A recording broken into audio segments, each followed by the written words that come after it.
আমাদের গত কয়েকদিনের ভিডিওগুলি থেকে আপনারা যেমন জেনেছেন যে আমরা এবার কলকাতা থেকে নর্থ বেঙ্গল আসার জন্যে বাহন হিসেবে আমাদের গাড়িকেই বেছে নিয়েছিলাম এবং বাধাহীনভাবেই সঠিক সময়ে শিলিগুড়ি পৌঁছাই।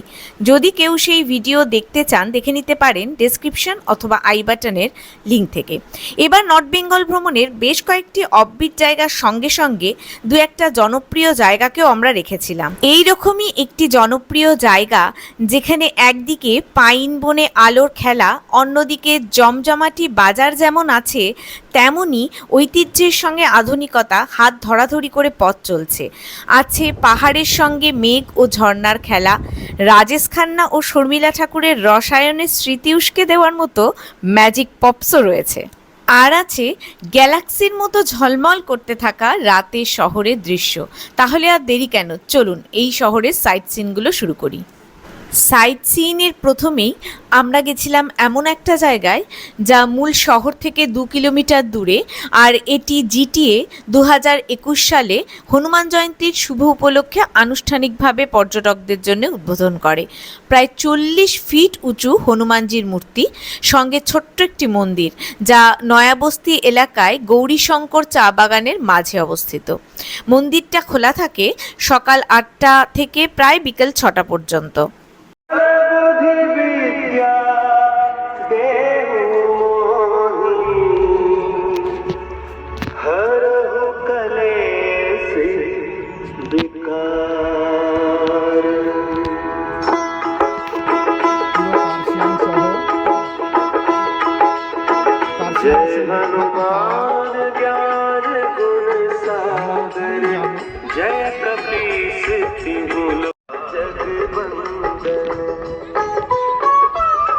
আমরা চলে এসেছি হনুমান টকে, আর এখানে জিটিএ এটাকে 1921-এ খুলে দিয়েছিল। এইটার সামনে আছে চা বাগান, রাস্তাটা খুব স্টিপ বলে আমরা উঠলাম। এরপরে আমরা রওনা হলাম আস্তে আস্তে বিভিন্ন স্কুলগুলো দেখার জন্যে, যেগুলো ডাউহিলে অবস্থিত। Dowhill boys school, Victoria girls school এবং ডাউহিলের যে ডেথ রোড সেটা দেখার জন্যে আমরা এগিয়ে গেলাম।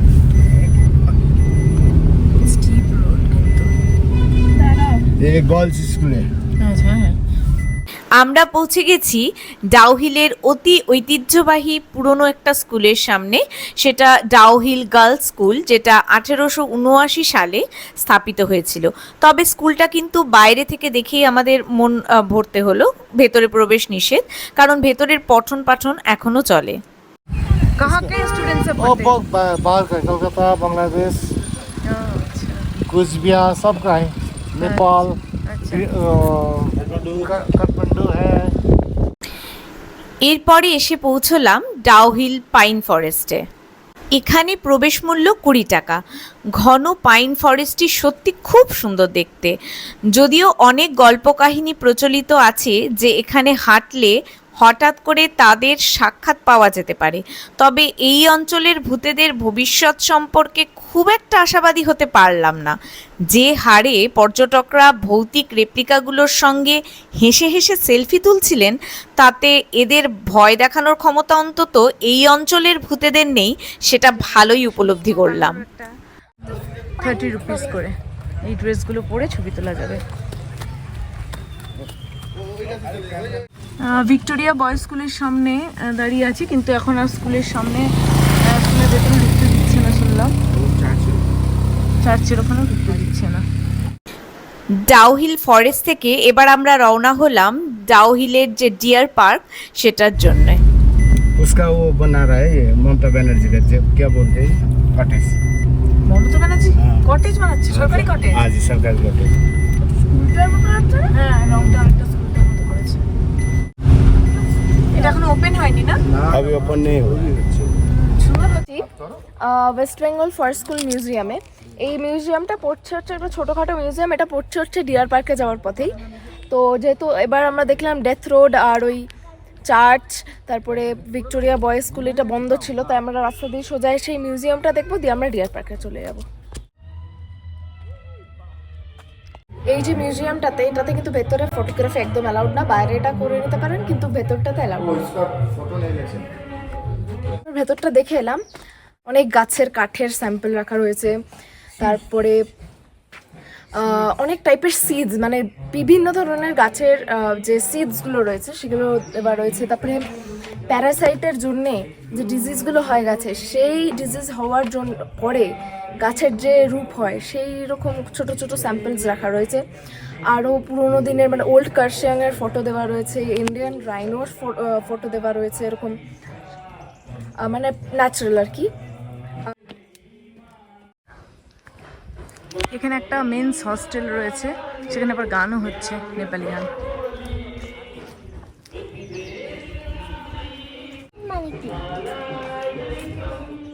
আমরা এখন চলে এসেছি ডাউহিলে ডিয়ার পার্কে। এই পার্কটার নামকরণ হয়েছিল কারণ এখানে প্রচুর পরিমাণে হরিণ আগে পাওয়া যেত, কিন্তু যা শুনে এসেছি যে এখানে কিন্তু এখন আর হরিণ নেই, বরং কিছু খরগোশ আছে আর বাচ্চাদের খেলার জায়গা।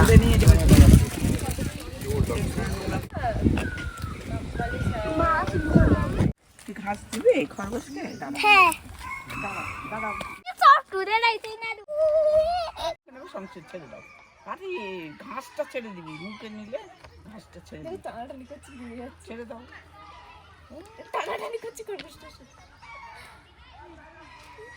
ডাউহিলে ডিয়ার পার্ক দিয়ে আজকের ভিডিওটা শেষ করছি। এরপর আমরা গেছিলাম বিখ্যাত চিমনি হেরিটেজ গ্রামে এবং সেখানকার সামনে খাওয়া দাওয়ার দোকানগুলোতেও আমরা একটু ঘুরেছিলাম এবং সেখান থেকে আমরা চলে যাই ইগলস ক্রেক সেখানে। এবং এই চিমনি হেরিটেজ পার্কের সামনেই একটা খুব সুন্দর প্রাইভেট প্রপার্টি ছিল যেটা পুরোটাই স্ট্রবেরি চাষ হয়, সেখানে আমরা গেছিলাম এবং সে জায়গাটা ঘুরে বেরিয়ে আমাদের ভীষণ ভালো লেগেছিল, খুবই সুন্দর, সেখান থেকে ভিউটাও কিন্তু খুব সুন্দর এবং এখানে কিন্তু নতুন একটা কটেজও তৈরি হচ্ছে, সেটাও দেখলাম। তবে মার্গারেটস ডেকে আমরা সেদিন আর ঘুরতে যেতে পারিনি, একটু দূরে ছিল বলে। তবে পরের দিন বেলতার যাওয়ার সময় আমরা কিন্তু মার্গারেটস ডেকটা খুব ভালোভাবে ঘুরেছি এবং সেখানে খাওয়া দাওয়াও করেছিলাম। নেতাজি ভবনের খুব কাছে থাকার সুবাদে নেতাজি ভবনটা আমরা অনেকটা সময় নিয়ে খুব ভালোভাবে ঘুরেছিলাম, আর এর সঙ্গে গেদ্দা ভিউ পয়েন্টটাও। পার্ট 2তে এগুলো সবগুলো নিয়ে আমি আসছি আবার এই চ্যানেলে।